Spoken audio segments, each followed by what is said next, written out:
Sarah J. Maas, série Corte. Livro 1. Corte de Espinhos e Rosas. Capítulo 19. Na manhã seguinte, minhas tintas e materiais de pintura chegaram de onde quer que Tamlin ou os criados os tivessem desenterrado. Mas, antes que o grão férico me deixasse vê-los, ele me levou, através de corredores, até chegarmos a uma ala da casa na qual eu jamais estivera. Mesmo na exploração noturna, eu sabia onde íamos, sem Tamlin precisar dizer. Os pisos de mármore brilhavam tanto que só podiam ter sido recém-esfregados. E aquela brisa, com cheiro de rosas, flutuava pelas janelas abertas. Tudo aquilo ele fizera por mim, como se eu me importasse com teias de aranha ou poeira. Quando Tamlin parou diante de duas portas de madeira, seu leve sorriso foi o suficiente para que eu perguntasse: por que fazer algo tão gentil? O sorriso hesitou. Faz muito tempo, desde que alguém que apreciasse essas coisas esteve aqui.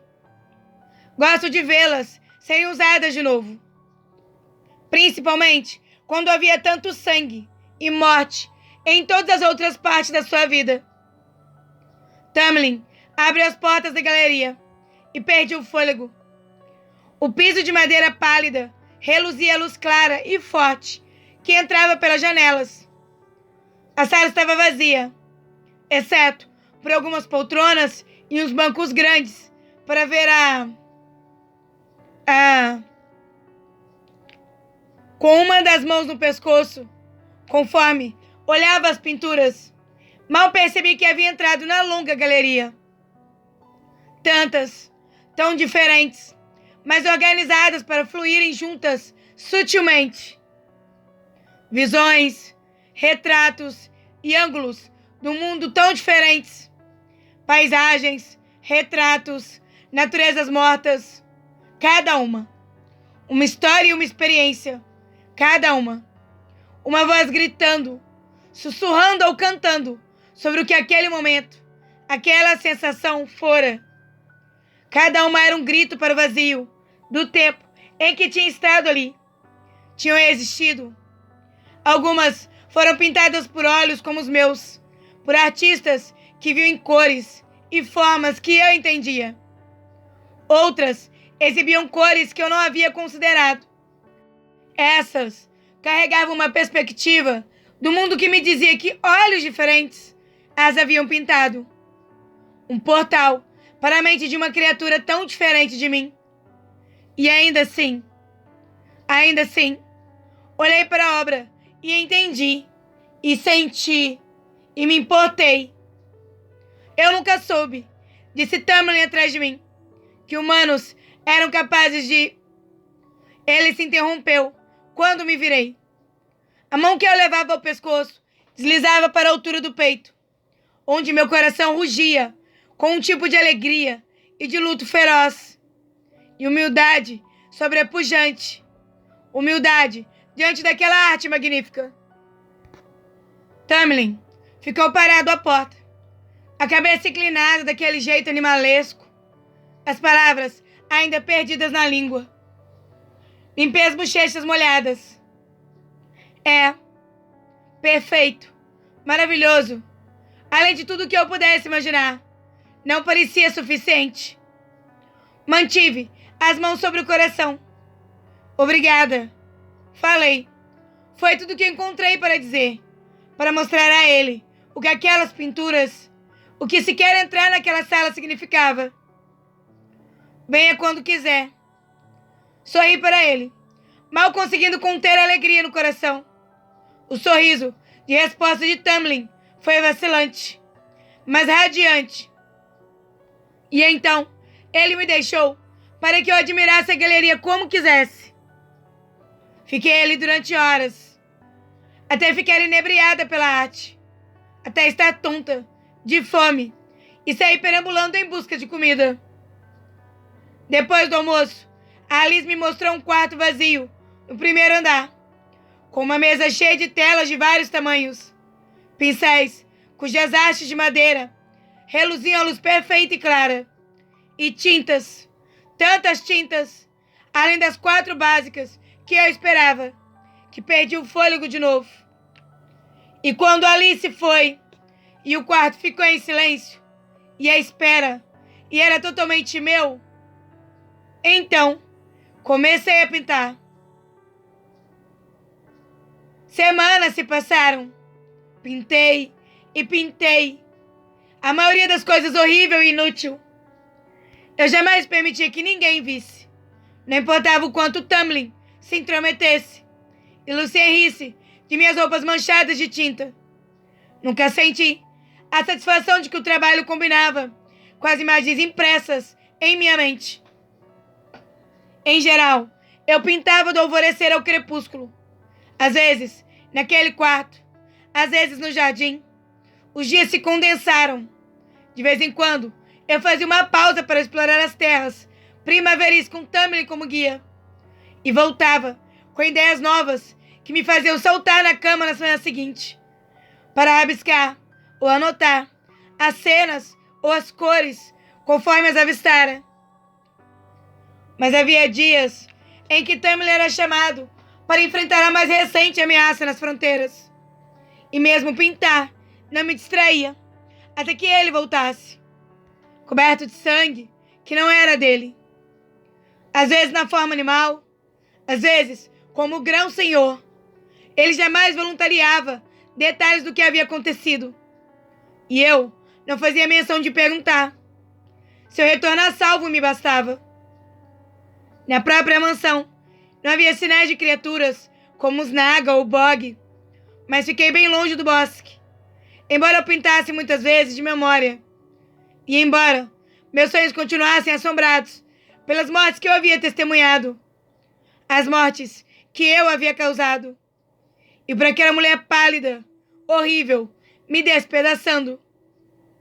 Tudo isso observado por uma sombra que eu jamais conseguia ver. Aos poucos, parei de sentir tanto medo. Fique com o grão-senhor. Você estará segura. Então fiquei. A corte primaveril era uma terra de colinas verdes e florestas exuberantes, lagos cristalinos e infinitos. A magia não era apenas abundante nas colinas e nos vales. Ela crescia ali. Por mais que eu tentasse pintá-la, jamais conseguia capturá-la. Capturar a sensação. Então, às vezes, eu ousava pintar o grão-senhor, que cavalgava ao meu lado, quando passeávamos por seu território em dias preguiçosos. O grão-senhor, com quem eu ficava feliz ao conversar ou ao passar horas em silêncio confortável. Era, provavelmente, o acalanto da magia que anuviava meus pensamentos. E não pensei em minha família até passar pela muralha de cerca viva, mais externa certa manhã, em busca de um novo ponto para pintar. A primavera agora nascia no mundo mortal. Como tanto tempo havia passado. Minha família, encantada, assistida, segura, ainda não fazia ideia de onde eu estava. O mundo mortal. Ele seguira em frente sem mim, como se eu jamais tivesse existido. O sussurro de uma vida miserável, desaparecida, não lembrada por ninguém que eu conhecera ou com quem me importara. Não pintei, nem cavalguei com Tamlin naquele dia. Em vez disso, fiquei sentada diante de uma tela branca, nenhuma cor na mente. Ninguém se lembraria de mim em casa. Eu estava praticamente morta para eles. E Tamlin permitiria que eu os esquecesse. Talvez as pinturas tivessem ter sido uma distração, um modo de me fazer parar de reclamar sobre eles, de parar de ser irritante quando querer vê-los. Ou talvez elas fossem uma distração do que quer que estivesse acontecendo com a praga e com Printian. Eu tinha parado de perguntar, como Suriel ordenara, como uma humana burra, inútil e obediente. Precisei da força de minha vontade teimosa para suportar o jantar. Tamlin e Lucien repararam meu humor e mantiveram a conversa entre eles. Isso não ajudou muito minha raiva crescente. E quando terminei de comer, saí batendo os pés para o jardim iluminado pela lua e me perdi no labirinto de cercas vivas e canteiros de flores. Não me importava onde iria. Depois de um tempo, parei no jardim de rosas. O luar manchava as pétalas vermelhas de um roxo profundo e projetava um filme prateado nas flores brancas. Meu pai mandou plantar este jardim para minha mãe, disse Tamlin, atrás de mim. Não me deu o trabalho de me virar. Cravei as unhas nas palmas das mãos quando ele parou ao meu lado. Foi um presente de parceria. Encarei as flores sem ver nada. As flores que eu pintara na mesa de casa e vi estar se desfazendo, ou já desfeitas àquela altura. Nesta, poderia até tê-las raspado. Minhas unhas arranharam a pele das palmas das mãos. Por mais que Tamlin o sustentasse ou não, encantasse suas memórias ou não, eu tinha sido apagada de suas vidas. Esquecida. Deixei que Tamlin me apagasse. Ele me ofereceu tintas e o espaço e o tempo para praticar. Tinha me mostrado lagos de brilho de estrelas e arco-íris de luar e peixes que caminhavam em terra. Eles salvaram minha vida, como algum tipo de cavaleiro corajoso das lendas, e eu engoli tudo aquilo como vinho de féricos. Eu não era melhor que aqueles fanáticos, filhos dos abençoados. A máscara de Tamlin parecia bronze na escuridão, e as esmeraldas brilhavam. Você está chateada? Caminhei até a roseira mais próxima. Arranquei uma rosa e meus dedos se arranharam nos espinhos. Ignorei a dor, o calor do sangue que escorria. Jamais poderia pintá-la com precisão.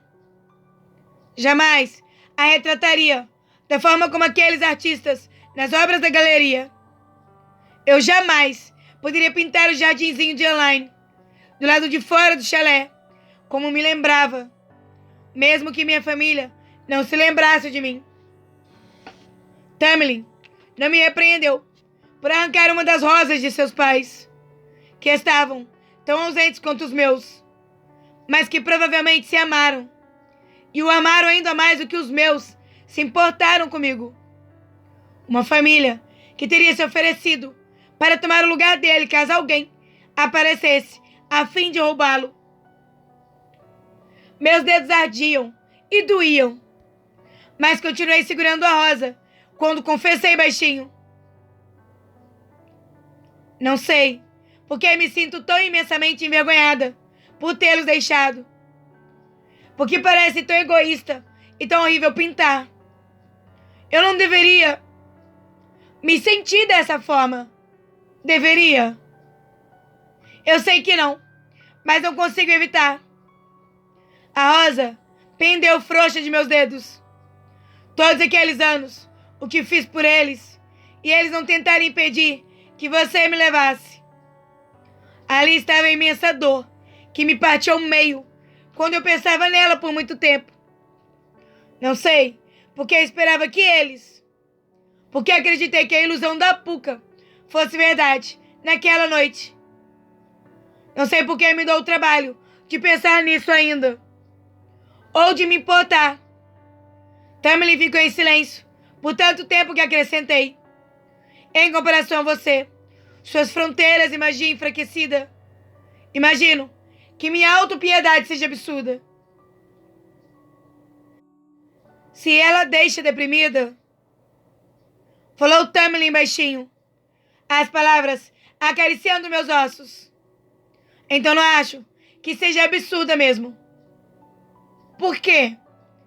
Uma pergunta inexpressiva, e atirei a rosa aos arbustos. Tamlin pegou minhas mãos, seus dedos calejados, fortes e firmes. Foram carinhosos quando ele levou minha mão ensanguentada à boca e beijou a palma, como se aquilo fosse uma boa resposta. Os lábios de Tamlin eram macios contra minha pele. O hálito era morno e meus joelhos tremeram quando ele levou minha outra mão à boca e a beijou também. Beijou com cuidado, de um modo que fez um calor latejar bem no fundo do corpo, entre minhas pernas. Quando Tamlin recuou, meu sangue brilhava em sua boca. Olhei para minhas mãos, que ele ainda segurava, e vi que os ferimentos tinham sumido.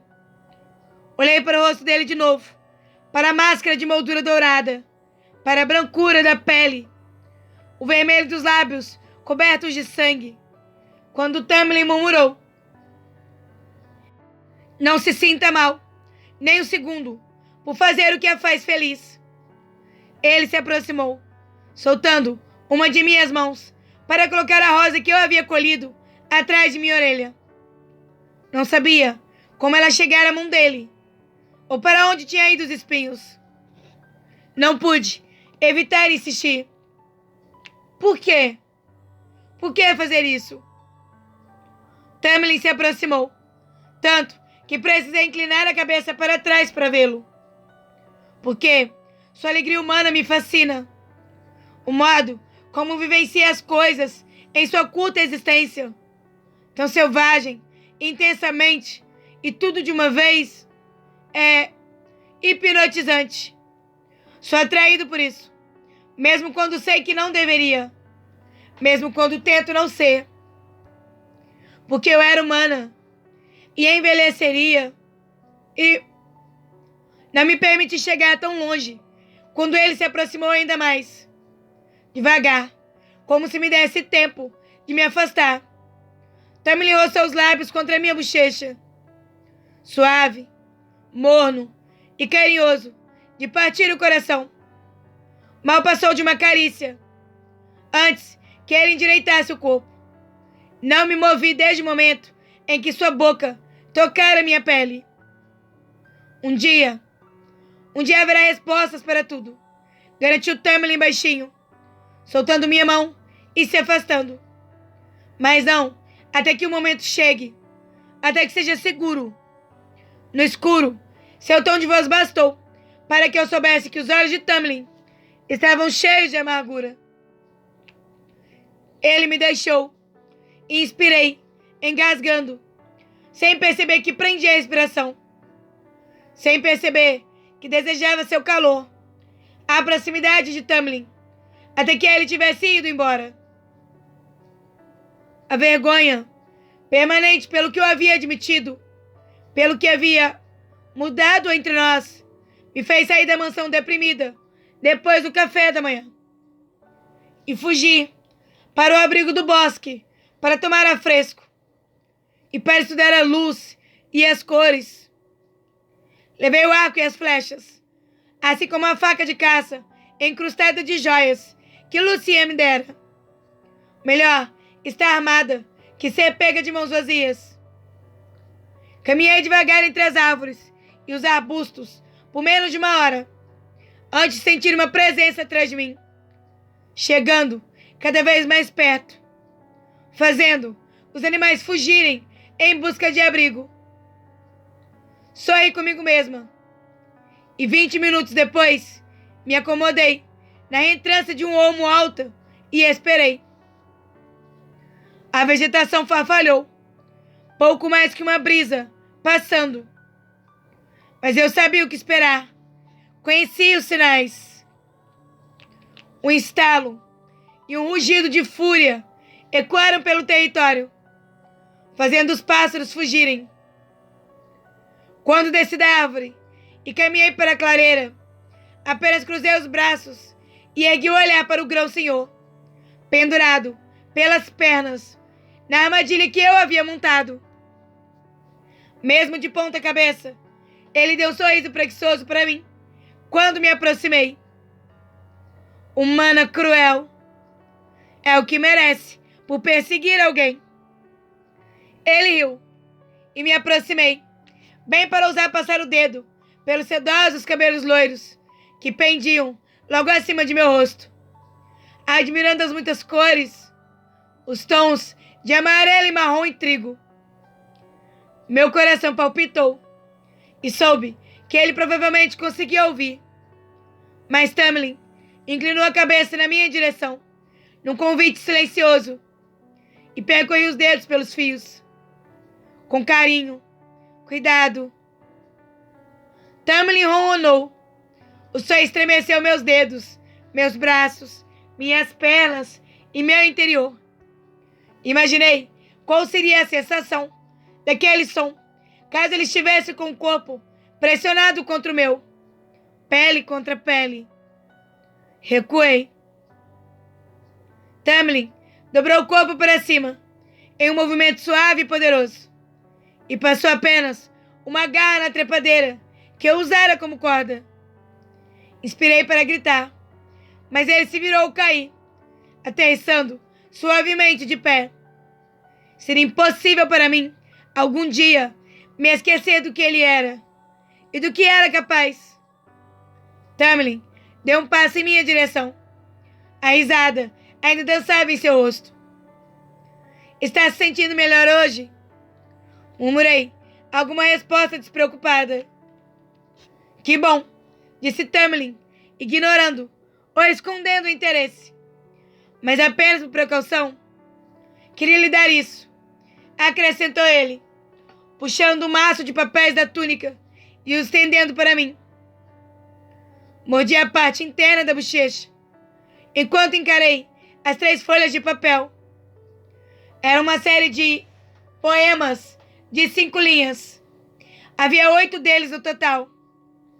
E comecei a suar ao ler palavras que não reconhecia. Levaria um dia inteiro apenas para descobrir o que elas significavam. Antes que fuja ou comece a gritar, falou Tamlin, dando a volta para olhar por cima de meu ombro. Se eu ousasse, poderia me recostar no peito dele. O hálito de Tamlin aquecia meu pescoço, minha orelha. Ele pigarreou e leu o primeiro poema. Havia uma dama linda de se admirar, espirituosa, se não singular.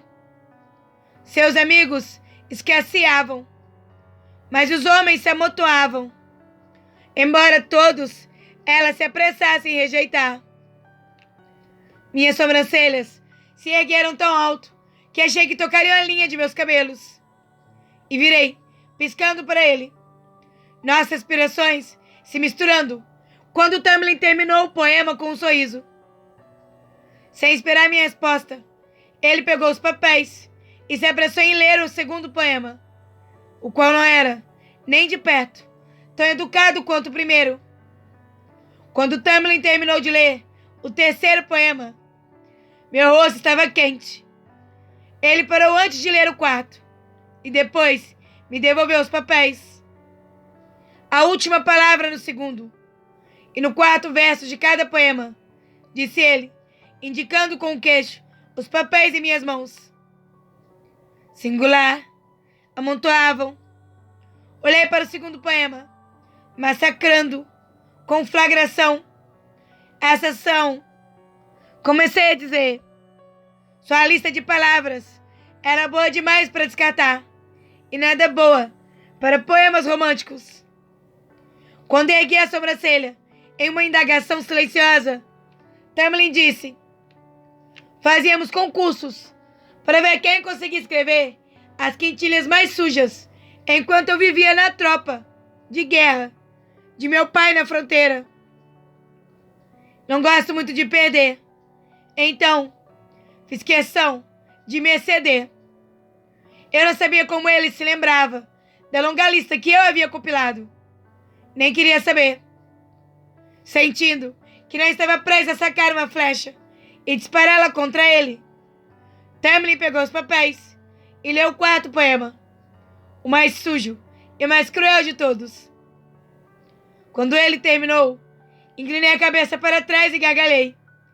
E minha risada foi como a luz do sol partindo do gelo, endurecido pelo tempo. Eu ainda sorria quando saímos do parque, na direção das colinas íngremes, perambulando de volta à mansão. Você disse, naquela noite no Jardim de Rosas, inspirei o ar entre dentes durante um momento. Você disse que seu pai mandou plantá-lo para sua mãe, por ocasião da parceria deles, não do casamento. Os grão-féricos, em geral, se casam, explicou Tamlin, a pele dourada corando pouco.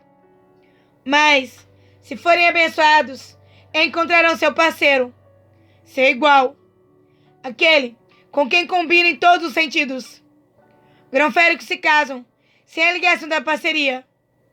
Mas, se você encontrar seu parceiro, a ligação é tão profunda que o casamento é insignificante em comparação.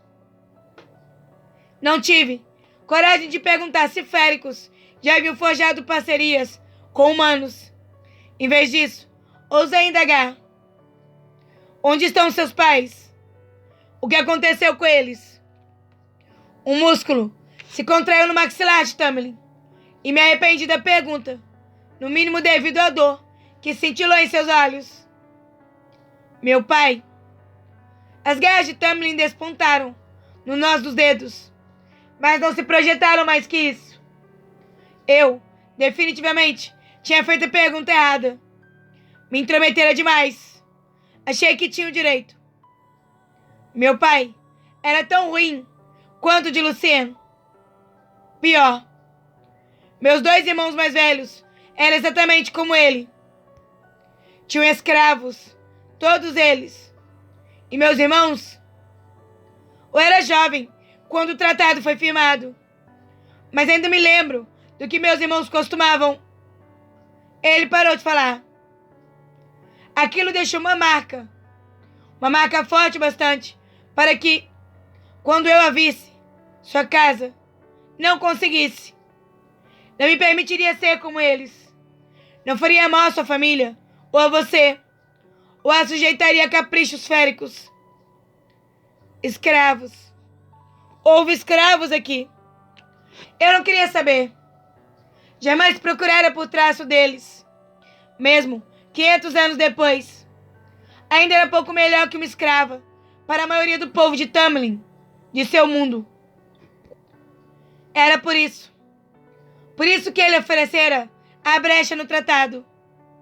Por isso, me oferecera a liberdade de viver onde quisesse em Printia. Obrigada. Falei. Tamlin deu de ombros, como se isso dispensasse sua bondade. O peso da culpa, que ainda recaía sobre o grão-senhor. E quanto à sua mãe? Perguntei. Tamlin inspirou. Minha mãe? Ela amava meu pai profundamente. Profundamente demais. Mas eles eram parceiros. E mesmo que visse que era um tirano, não falaria nada de ruim sobre ele. Eu jamais esperei. Nunca desejei o título de meu pai. Meus irmãos nunca teriam me permitido viver até a adolescência, se suspeitassem disso. Então, assim que atingi a idade, me juntei à tropa de guerra de meu pai e treinei para que algum dia pudesse servi-lo, ou a qualquer de meus irmãos que herdasse o título. Tamlin flexionou as mãos, como se imaginasse a garra sobre eles. Percebi desde cedo que lutar e matar eram as únicas coisas em que eu era bom. Duvido. Falei baixinho. Tamlin deu um sorriso sarcástico. Ah, sei tocar um violino excelente. Mas filhos de grão-senhores não se tornam menestréis ambulantes. Então, treinei e lutei por meu pai, contra quem quer que ele mandasse. E teria ficado feliz em deixar as tramóias para meus irmãos. Mas meu poder continuou crescendo. E eu não consegui escondê-lo. Não entre nosso povo. Tamlin sacudiu a cabeça. Felizmente, ou infelizmente, todos foram mortos pelo grão-senhor de uma corte inimiga. Fui poupado, não sei por que motivo, ou pela sorte que me lançou o caldeirão. Por minha mãe, vesti luto. Pelos outros, um gesto de ombros ínfimo. Meus irmãos jamais teriam tentado me salvar de um destino como o seu. Ergui o olhar para ele. Um mundo tão cruel e difícil, com a família se matando por poder, por vingança, por desprezo e controle. Talvez a generosidade de Tamlin, sua bondade, fosse uma reação a isso. Talvez ele simplesmente tivesse me visto e achado que olhava em algum tipo de espelho. Sinto muito por sua mãe. Falei.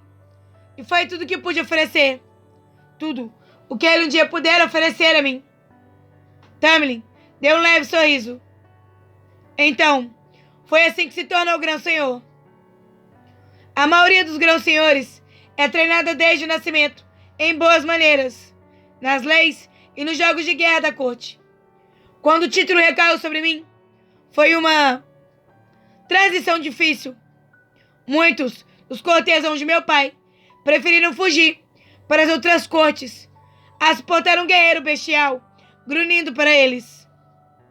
Uma besta semi-selvagem de ser honesta para mim, certa vez. Fiz um esforço para não pegar a mão dele, não tocar em Tamlin e dizer que eu entendia. Apenas falei. Então, são idiotas. Você manteve essas terras protegidas da praga, quando parece que outros não saíram tão bem. São idiotas. Falei de novo. Mas a escuridão percorreu os olhos de Tamlin, e seus ombros pareceram se curvar levemente. Antes que eu pudesse perguntar, cruzamos um pequeno bosque. Uma extensão de colinas e montes zigue-zagueava adiante. Ao longe, havia féricos mascarados no topo de muitos deles, construindo o que pareciam ser fogueiras não acesas. O que é aquilo? Perguntei parando. Estão montando fogueiras para Kalamai. É em 2 dias. Para quê? Noite das fogueiras. Lancei a cabeça. Não se lembramos dias sagrados no reino humano. Não depois que seu povo se foi. Em alguns lugares é proibido. Nem mesmo lembramos dos nomes de nossos deuses. O que cala a noite de fogo celebra. Tamlin esfregou o pescoço. É apenas uma cerimônia de primavera. Acendemos fogueiras e a magia que criamos ajuda a regenerar a terra para o próximo ano. Como criou a magia? Há um ritual, mas é muito férico. Tamlin trincou o maxilar e continuou andando para longe das fogueiras apagadas. É possível que você veja mais féricos por aqui que o normal.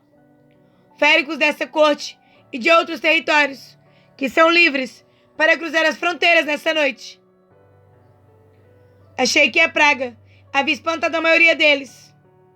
Espantou, mas haverá muitos deles. Apenas fique longe de todos. Você ficará mais segura na casa.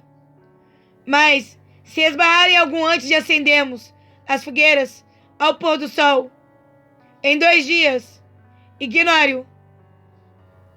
E não estou convidada para a cerimônia? Não, não está. Tamlin fechou os dedos em punho e os abriu, diversas vezes, como se tentasse conter as garras. Por mais que eu quisesse ignorar, meu peito se apertou um pouco. Caminhamos de volta em silêncio tenso, que não compartilhávamos havia semanas. E então, Tamlin ficou rígido assim que entramos nos jardins. Não por mim, ou pela nossa conversa desconfortável. Tudo estava silencioso, com aquela quietude terrível que costumava significar a proximidade de um férico mais cruel. Tamlin exibiu os dentes em um grunhido baixo. Depois me olhou. Esconda-se, e não importa o que ouvir, não saia. Então, ele sumiu. Sozinha, olhei para cada lado da trilha de cascalho, como alguma idiota simplória. Se havia mesmo algo ali, eu seria surpreendida a céu aberto. Talvez fosse vergonhoso não sair para ajudá-la, mas Ele era um grão senhor. Eu apenas ficaria no caminho. Abaixei, logo atrás de uma cerca viva, quando ouvi Tamlin e Lucien se aproximando. Xinguei baixinho e congelei. Talvez pudesse sair de fininho pelos campos, até os estábulos. Se havia algo fora do normal, os estábulos não apenas forneceriam abrigo, mas também um cavalo para que eu fugisse. Estava prestes a disparar para a grama alta, a poucos passos do limite dos jardins, quando o grunhido de Tamlin irrompeu pelo ar, do outro lado da cerca viva. Eu me virei, apenas o bastante para espioná-los entre a folhagem densa. Fiquei escondida, dissera ele. Se eu me movesse agora, certamente reparariam. Sei que dia é, disse Tamlin, mas não para Lucien. Na verdade, os dois olhavam para nada. Alguém que não estava ali. Alguém invisível. Eu teria pensado que estavam pregando uma peça em mim, caso não tivesse ouvido uma voz grave e sem corpo responder. Seu comportamento insistente está despertando muito interesse na corte, criticou a voz, grave e sibilante. Estremeci, apesar do calor do dia. Ela começou a imaginar. Por que não desistiu ainda? E por que 4 nagas apareceram mortos há pouco tempo? Tamlin não é como os outros tolos, disse para Lucien, ombros para trás, elevando-se a toda a soltura. Mais guerreiro do que eu jamais o vira. Não era à toa que tirou aquelas armas do quarto. Se ela esperava cabeças curvadas, então é mais idiota que pensei. A voz sibilou, e meu sangue gelou devido ao ruído. Fala, tão mal daquela que tem seu destino nas mãos. Com uma palavra, ela poderia destruir essa propriedade patética. Ela não ficou feliz quando soube que enviou seus guerreiros. A voz agora parecia se voltar para Tamlin. Mas como não deu em nada, ela escolheu ignorar. Um grunhido gutural foi emitido pelo grão-senhor, mas suas palavras eram calmas quando falou. Diga a ela que estou cheio de limpar o lixo que joga em minhas fronteiras. A voz riu, e o som era como a areia se movendo. Ela os liberta como presentes, lembretes do que acontecerá se o flagrar tentando infringir os termos do... Ele não está infringindo. Grunhiu Lucien. Agora saia. Já estamos cheios da sua laia, se amontoando nas fronteiras. Não precisamos que polua nosso lar também. Falando nisso, fique bem longe da caverna. Não é uma estrada qualquer, para a escolha como você cruzá-la quando quiser. Tamlin soltou um grunhido em concordância. A coisa invisível riu de novo, soltando um som muito horrível e cruel. Embora você tenha um coração de pedra, Tamlin, falou a coisa, e Tamlin ficou imóvel. Certamente, guarda o medo dentro dele. A voz começou a cantarolar. Não se preocupe, grão-senhor. A coisa pronunciou o título como uma piada. Tudo se acertará em breve. Queime no inferno, respondeu Lucien por Tamlin. E a coisa riu de novo, antes que um bater de asas escoraçadas ecoasse. Um vento fedorento acertasse meu rosto, e tudo ficasse em silêncio. Eles respiraram profundamente, depois de outro minuto. Fechei os olhos, precisando respirar para me acalmar também. Porém, mãos enormes se prenderam em meus ombros e gritei. Ele se foi, disse Tamlin me soltando. Eu me segurei para não desabar na cerca viva. O que você ouviu? Indagou Lucien, vindo pela lateral e cruzando os braços. Virei olhar para o rosto de Tamlin, mas ele estava tão pálido de ódio. Ódio daquela coisa que precisei olhar para Lucien de novo. Nada, Bem, nada que entendi. Confessei e fui sincera. Nada daquilo fazia sentido. Eu não conseguia parar de tremer. Algo a respeito daquela voz tinha arrancado o calor de dentro de mim. Quem? O que era aquilo? Tamlin começou a caminhar de um lado para o outro, o cascalho se revirando sob suas botas. Há alguns féricos em Printia que inspiraram as lendas das quais vocês, humanos, têm tanto medo. Alguns, como aquela criatura, são mitos em carne e osso. Dentro daquela voz sibilante, eu tinha ouvido o grito de vítimas humanas, as súplicas de jovens donzelas, cujos peitos tinham sido abertos em altares de sacrifício. Menções da corte, aparentemente diferentes da de Tamlin. Seria tal ela quem matara os pais de Tamlin?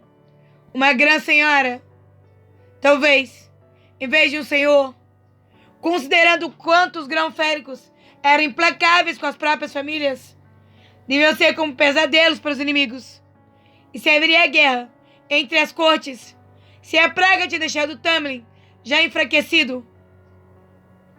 Se o Ator a viu, disse Lucien olhando em volta. Não viu, falou Tamlin. Tem certeza de que não viu? Rugiu Tamlin por cima do ombro e depois me olhou, o rosto ainda pálido de fúria, os lábios contraídos e unidos. Vejo você no jantar. Entendendo a dispensa e desejando a porta trancada de meu quarto, caminhei, arrastando os pés de volta para casa, meditando sobre quem seria tal ela, quem deixava Tamlin e Lucien tão nervosos e que comandava aquela coisa como mensageira. A brisa de primavera sussurrou que eu não queria saber. E aí, meus amores? Gostaram? Se sim, curtam, compartilhem com seus amigos. Se você ainda não é inscrito no canal, seja bem-vindo.